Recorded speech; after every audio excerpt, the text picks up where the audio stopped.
Thank you so much, Lyman, for the introduction. And hello, everyone. Thank you for joining me today for this a little preview on what we're going to learn at my workshop in Las Vegas. But of course, I hope you're attending the workshop, whether you are or you're not. You're going to learn something today. And our goal in this webinar is how do we build our first Power Automate flow, approval flow in less than 20 minutes? So let's get started. Really quick introduction.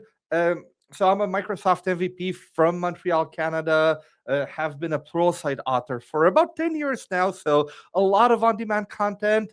But we only have 20 minutes. You'll find the rest when you download the slides a bit later. Now, I know Power Automate is a bit more of a mature product, but business users every day are still learning what it is because automation is the key to being more productive, whether it's basic automation or whether we want to do agentic automation later. A lot of it is built on the same foundation, which is Power Automate. So, what is Power Automate? Power Automate is a cloud service that makes it practical and simple for everyone to start automating business processes. And what I love the most about it is that anyone with a basic tech knowledge can automate business processes, whether they are a line of business user, an IT professional, and they allow you to create, and Power Automate allows you to create powerful workflows without any single line of code. Of course, developers can still take it to the next level, so you can do some crazy, amazing stuff about it. But today we only have 20 minutes, so we'll stick to the no code part of it. In Power Automate, you'll see three types of flows being mentioned. The first one, and the most popular by far, if I'm honest here, are cloud flows. This is when you connect to any cloud service or even on-premises service that has an API. Now, I know some of you might want to automate processes in Power Apps or model-driven apps, and this is where business process flows come in. Those are a bit different because they're not running in the back end. They're more like a recipe, like a process that you follow on screen. So they're different. And then we have desktop flows, which is your robotic process automation. So if any of you work in manufacturing, government, financial industries, where I know sometimes we still have some old systems that got deployed before an API existed, but we still want to automate them. This is where robotic process automation comes in. And in our Microsoft world, that is Power Automate desktop flows. Now, I want most of the session to be a demo, but I still want to cover just three terms and concepts that you need to know before we go into the demo. So the first one is Power Platform connectors. Now, Power Platform connectors, they're not only a Power Automate thing, they're used in many parts of the suite. And I want you to think of them as a bridge between your data source to your flow in our case, and they allow you to interact with data sources without any technical knowledge. We have over 1,000 connectors available in Power Automate, which is crazy. It's so many. We have some internal to Microsoft, like SharePoint, OneDrive, Outlook, Teams, Planner. And we also have many external to Microsoft. So think at Adobe, MailChimp, Salesforce, or even X if you want to automate your social media. From a licensing point of view, and we only have 20 minutes today, so I'll try to avoid licensing as much as possible. We'll talk a lot more about it during the workshop. We really have two types, standard and premium. So if I had to give you a quick tip, we're not going to go through 1,000 connectors today. We would use an hour just on that or more. But everything that's included with Microsoft 365, so your SharePoint, OneDrive, Outlook, Teams, Planner, everything that's included with M365 or consumer platforms, they are probably standard. If it's an enterprise third-party service, like think of Salesforce or MailChimp, or a Microsoft service that you would pay extra for. So You want to call an Azure function, for example, that is probably premium. Now, again, today we're only going to do stuff in Microsoft 365, but I still wanted to mention it.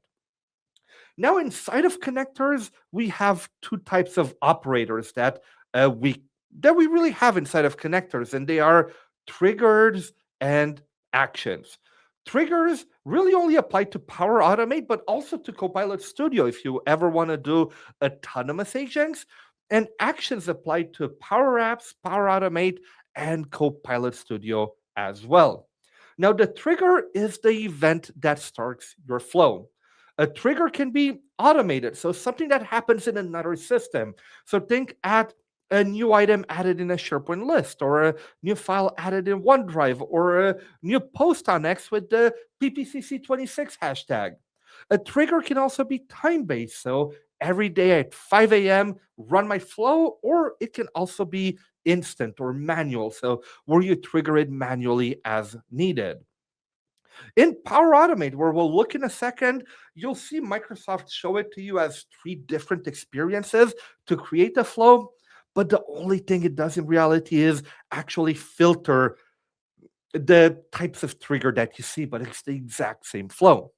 The actions, well, that's a lot easier. It's every interaction with your data source. So it could be starting an approval, getting the user's manager, or sending an email. In our Power Automate flow, the trigger will always be the first thing at the top. Our flows will have one or more actions. And of course, we can also add logic controls. So that's enough slides for me today. I see that we did about 5 minutes since I uh, started on the slides. So we're going to have 15 minutes to do the demo, which is uh, amazing. And that's also what you're going to experience in the workshop in Vegas as well. We're going to do a lot of hands on exercises, a lot of demos, and not many slides. So I'm here in Power Automate. Now you might be wondering, how do I get here? There are two ways. First of all, you can go to the waffle menu here, or I call it the waffle menu. The official name is the app launcher. And you can click on the beautiful Power Automate logo here.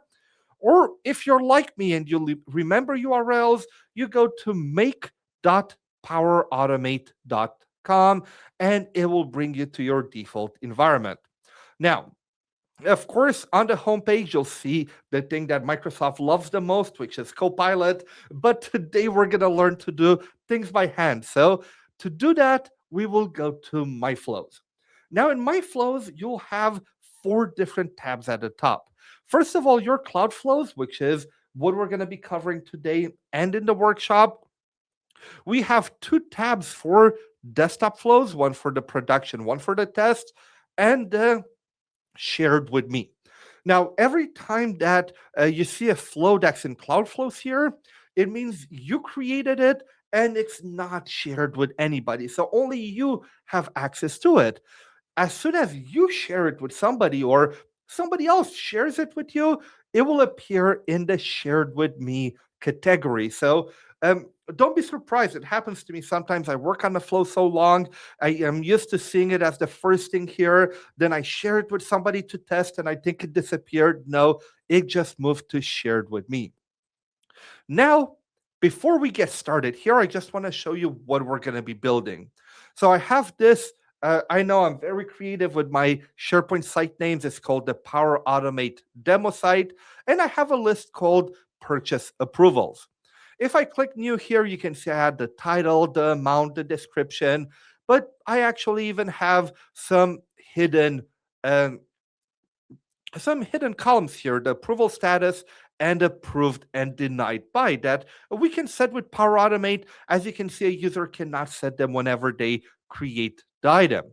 So let's go and create our first approval flow, and I'll show you how easy it is to get started.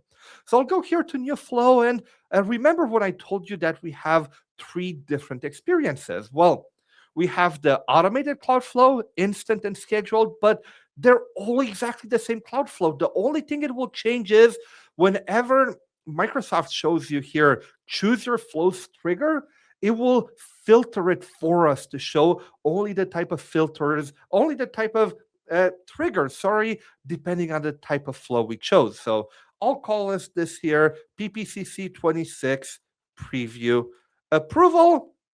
And my flow should start whenever an item gets added to the list over here. So let's click on create.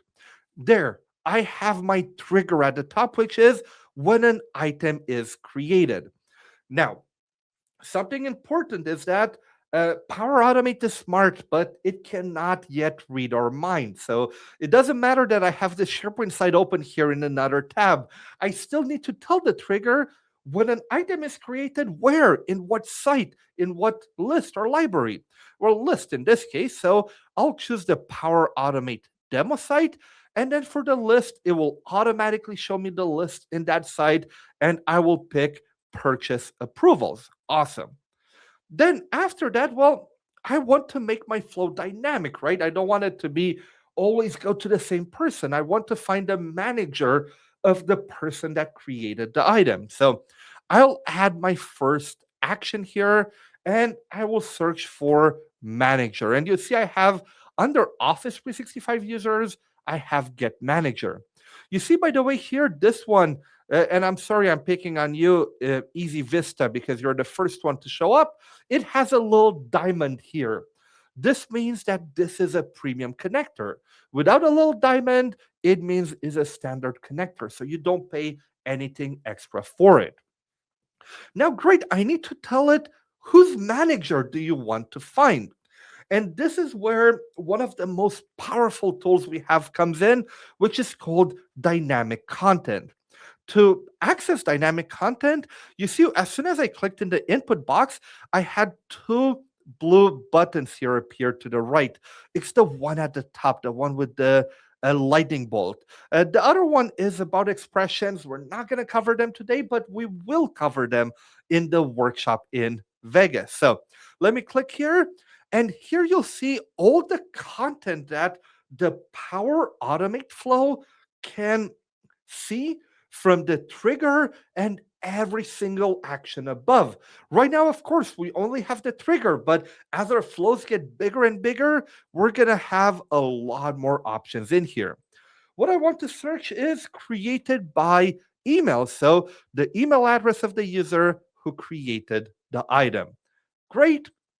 And after that, I'll search for approval and I will start and wait for an approval. As you can see, we have four types of approvals, but for today, we're only going to stick with one, which is start and wait for an approval. And then it will ask me for the approval type. Is it an approve or reject? Everyone must approve. Approved or reject, first to respond. So if you send it to five people, do all five need to say yes? And if one person says no, then the whole thing is denied? Or um, do you want to send it to five people and whatever the first person says, that is the final answer? In my case, we're only sending it to one person. So it doesn't really matter which one we choose, but now you know you have both options. Now, for the title, I'm not sure. Of course, we're all remote here now. And by the way, if ever you have comments or things like that, I do see most of them here on the screen. So if you have questions, please do not hesitate to type them in. I'll try to answer them throughout the presentation.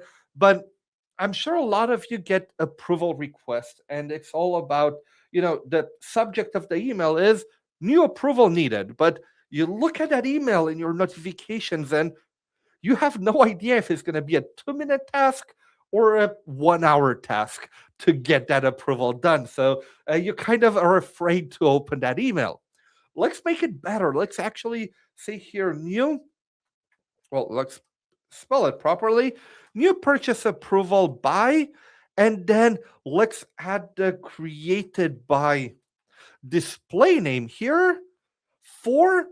And let's be honest, most managers don't care what you're buying. All they care about is the amount that you add here. That is how they know how much time they're going to spend on it. So let me add the amount from, again, when an item is created. And as you can see, by the way, now I see dynamic content from both the get manager and from when an item is created. So, but I just want the amount. I don't have spaces here. Great.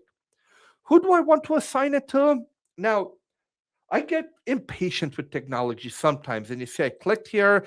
I don't see my two blue buttons on the right. So I click again many times. But if ever you don't see the dynamic content and expression buttons, you probably have a gear next to it.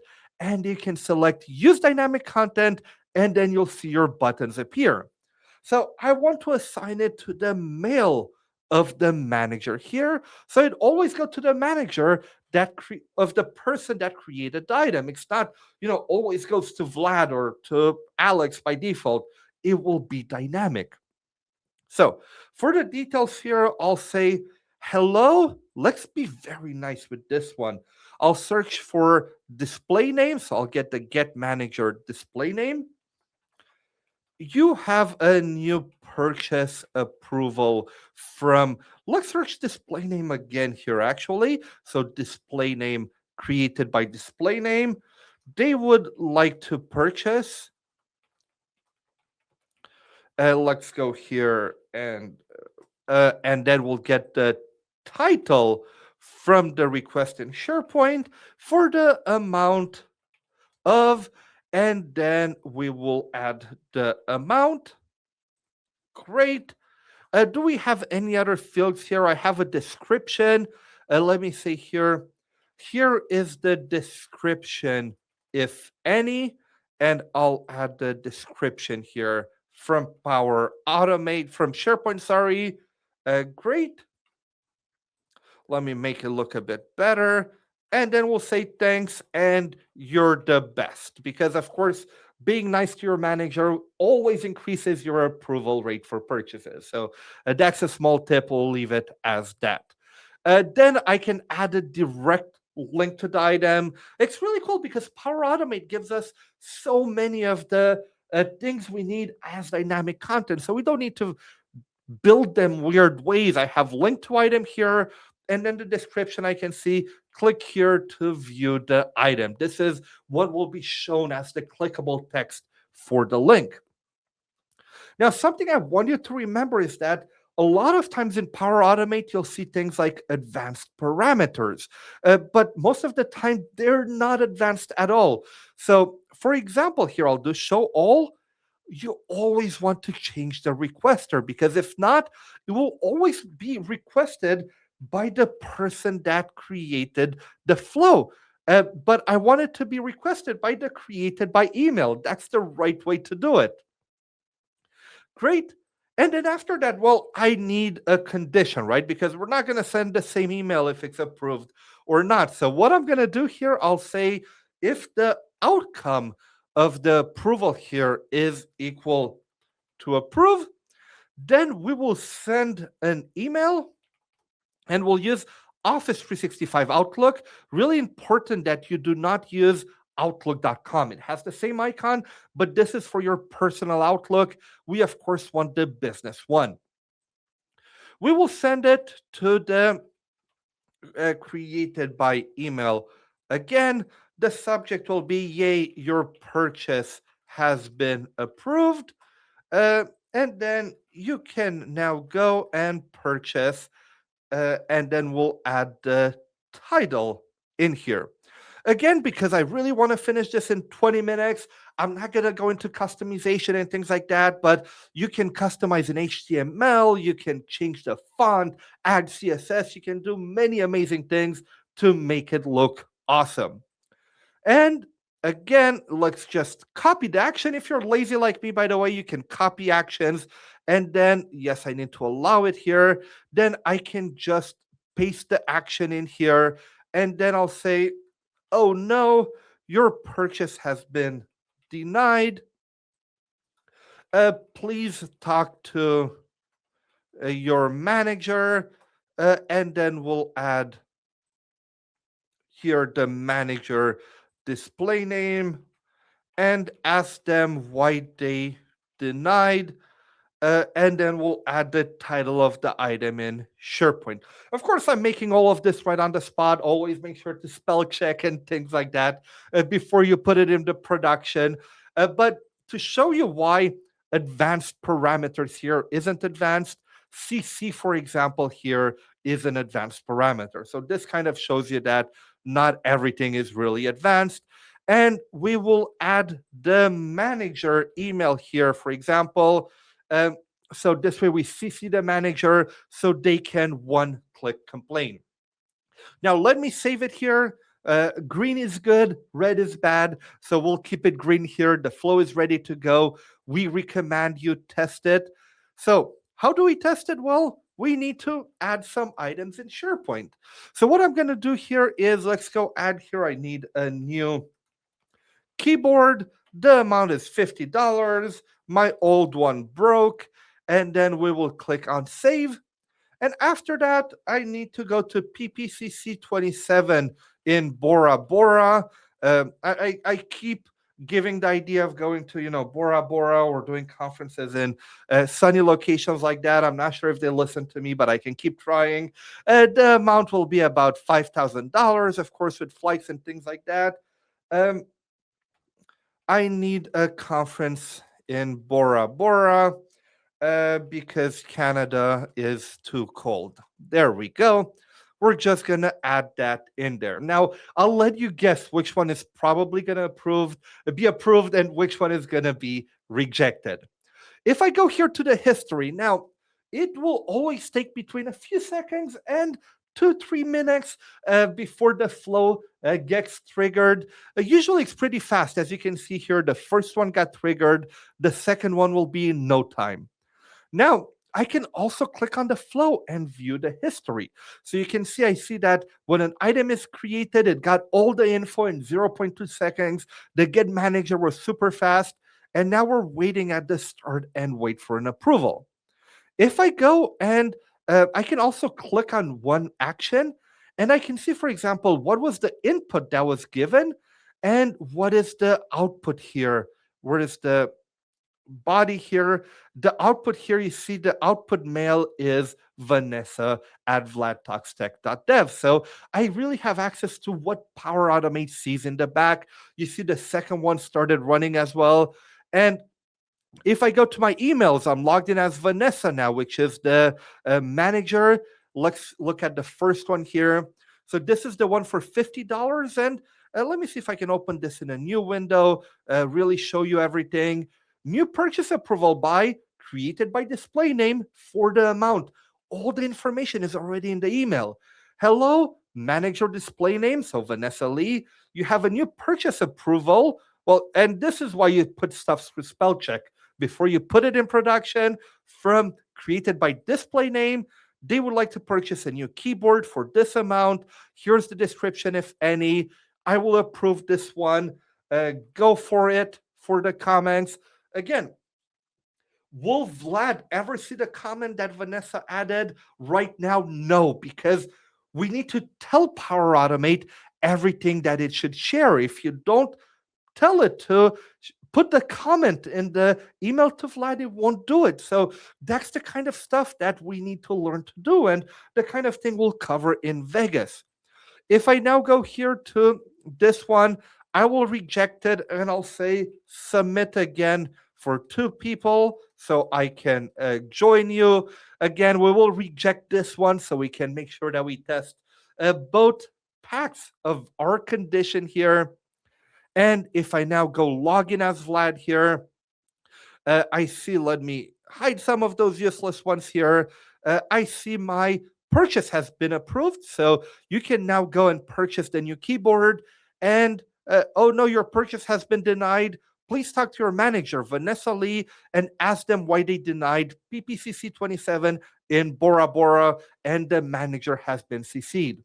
Again, this flow could have been better because we never updated the stuff in SharePoint. So Power Automate has all those little gotchas that we need to learn. If you want to update stuff in SharePoint, you have to tell the flow to update stuff in SharePoint. But still, we were able in, 24 minutes, if I look at the time right now, we were able to build a full Power Automate approval flow. It's really awesome that I can build it and explain it and share it with you. All of that in only 24 minutes. This shows you how easy Power Automate is to use, but also how amazing it can be, because right now I only showed you the surface.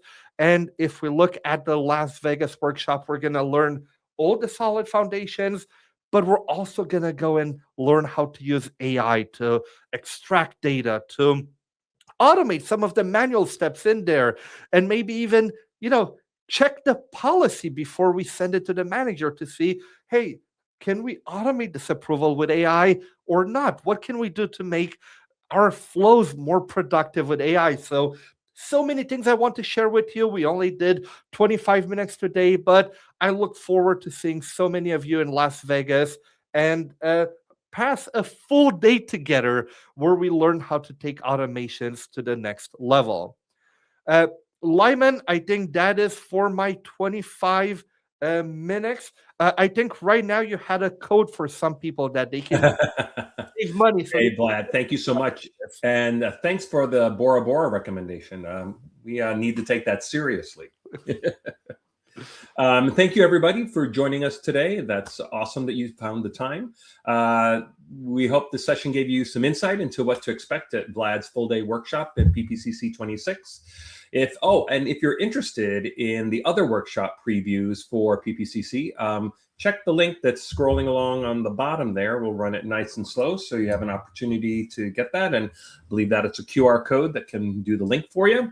That's great. So, and also, if you haven't registered yet, there's still time for us to join us in Las Vegas. When you register, simply use the speaker discount code that you see right there to receive $150 off your conference registration. So please, please join us in Las Vegas to connect with thousands and thousands of Microsoft technology professionals from around the world. You'll meet directly and learn directly from Microsoft's engineering and product teams, as well as some of the most respected experts from the global Microsoft technology community. That was a mouthful. Anyway, thanks again for joining us. Have a great day, and we'll see you at PPCC 26. See you, everyone.